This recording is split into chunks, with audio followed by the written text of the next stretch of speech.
Everyone, welcome back to our channel. అందరూ ఎలా ఉన్నారు? బాగున్నారా? నేను చాలా బాగున్నానండి. టుడేస్ రెసిపీ వచ్చేసి దోసకాయ టమాటా కర్రీ. దోసకాయ టమాటా కర్రీ సింపుల్ అండ్ ఈజీ ప్రాసెస్లో ఈరోజు నేను చూపించబోతున్నాను. తప్పకుండా ట్రై చేయండి.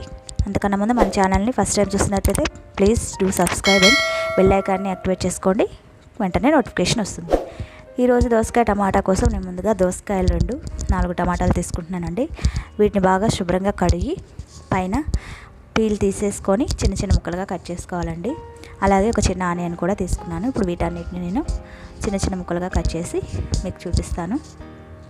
చూసారు కదా, పీల్ తీసేసి దోసకాయ ముక్కల్ని అలాగే టమాటా ముక్కల్ని ఇలా చిన్న చిన్న ముక్కలుగా కట్ చేసుకున్నాం కదా.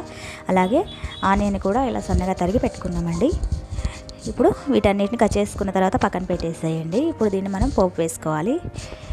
దానికోసం ఒక కడాయి పెట్టుకొని దాంట్లో ఒక 4 టేబుల్ స్పూన్స్ ఆయిల్ వేసుకోవాలండి.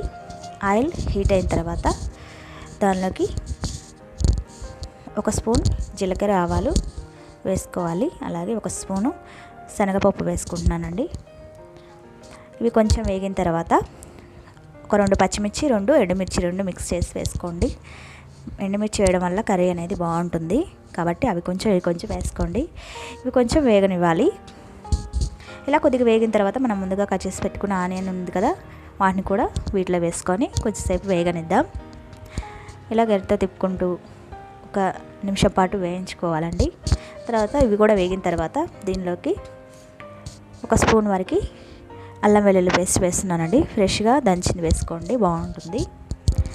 దీన్ని కూడా ఆయిల్లో బాగా స్ప్రెడ్ చేసి పచ్చివాసన పోయే వరకు వేయించుకుందాము.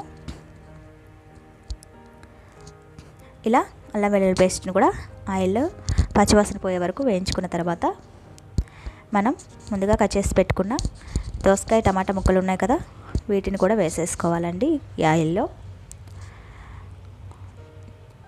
ఇలా వీడియోలో చూపిస్తున్నట్లుగా నేను 2 కలిపి వేస్తున్నానండి. 2 కలిపి వేసినా మనకి త్వరగా ఉడుకుతాయి దోసకాయ ముక్కలు టమాటా ముక్కలు. విడివిడిగా ఏమి వేయాల్సిన అవసరం లేదండి. 2 కలిపి వేసుకోండి. ఆ తర్వాత దీన్ని బాగా ఆయిల్లో స్ప్రెడ్ చేసేలాగా కలుపుకోవాలి గరిటెతోటి.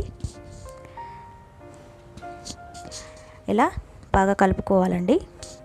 కలుపుకున్న తర్వాత 1 నిమిషం పాటు మూత పెట్టి మగ్గించుకోవాలి. చూసారు కదా, 1 నిమిషం మగ్గిన తర్వాత ముక్కలు అనేది ఉడకడం స్టార్ట్ అయ్యాయి.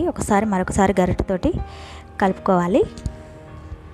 మరొకసారి గరిటెతో కలుపుకున్న తర్వాత ఈ ముక్కలు కొంచెం త్వరగా ఉడకడం కోసం దీనిలోకి మనం ఒక 1/2 స్పూన్ పసుపు ఒకటి, అలాగే కొద్దిగా సాల్ట్ రెండింటిని యాడ్ చేసుకుందాము. ఈ ముక్కలు త్వరగా ఉడకడానికి నేను ముందే ఒక 1/2 స్పూన్ పసుపు వేస్తున్నాను. అలాగే 1/2 స్పూన్ సాల్ట్ వేస్తున్నాను. ఇది రుచికి సరిపడి కాదండి, ముక్కలు ఉడకడం కోసం వేస్తున్నాను, ముందే చెప్తున్నాను. 1/2 స్పూన్ పసుపు 1/2 స్పూన్ సాల్ట్ వేస్తున్నాను. ఇప్పుడు ఈ రెండింటిని వేసుకున్న తర్వాత బాగా ఈ ముక్కలకి పట్టేలాగా ఈ పసుపుని ఉప్పుని కలుపుకోవాలండి గరిటెతోటి. ఇలా ఒకసారి బాగా మిక్స్ చేసుకోవాలి.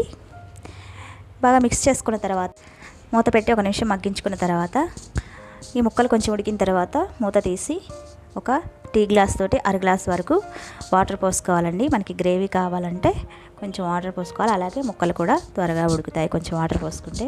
చూసారు కదా, ఈ వాటర్ అంతా ఎగిరిపోయి ముక్కలు కొంచెం ఉడకపట్టినాయి కదా. ఇప్పుడు ఈ స్టేజ్లో మనం రుచికి సరిపడా సాల్ట్ వేసుకోవాలండి. నాకు ఒక 2 స్పూన్స్ వరకు పట్టింది. దోసకాయలు కొంచెం పులుపు కానీ తీపి కానీ ఉంటుంటాయి కదా, అట్లా దాన్ని బట్టి అడ్జస్ట్ చేసి వేసుకోండి ఉప్పుని కారాన్ని. ఆ తర్వాత నాకు 2 స్పూన్స్ కారం పట్టింది, 2 స్పూన్స్ సాల్ట్ పట్టిందండి. మీరు రుచికి తగ్గట్టుగా వేసుకోండి. ఇప్పుడు ఈ కారం ఉప్పుని బాగా ఈ ముక్కలకు పట్టేలాగా కలుపుకోవాలి. ఇలా బాగా ముక్కలకు పట్టించేలాగా గరిటెతో కలుపుకున్న తర్వాత ఈ కారము పచ్చివాసన పోయే వరకు మరొక నిమిషం పాటు మనం దీన్ని మూత పెట్టి మగ్గించుకోవాలండి.